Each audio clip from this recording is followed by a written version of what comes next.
Mga kapuso, DPWH, ICDEO nagpathag sa pagka-delay sa drainage projects sa JM Basa Street, Iloilo City matapos liwat nga ginsita ni Iloilo City Mayor Jerry Treñas. Si Kim Salinas nakatutok live sa Barangay Tabuk Subaharo, Iloilo City. Kim?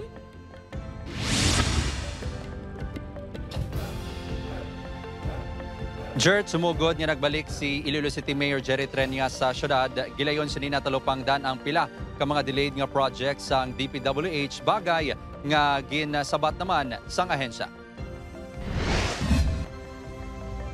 Setyembre 22, 2022, sang una ginbuksan ang ungka flyover sa mga motorista, apang tubtob sa karon.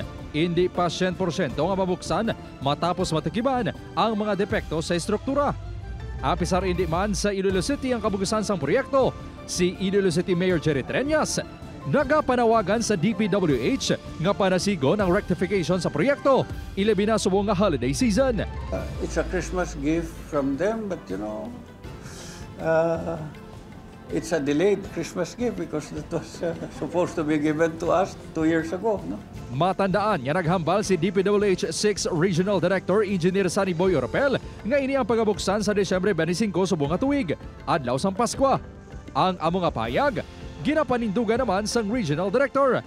I have to react on the statement of Mayor Treñas. We already gave a statement that we will open that on December 25. Isa man sa mga ginsita sang alkalde nga delay nga proyekto sang ahensya amo ang drainage project sa JM Basa Street sa city proper.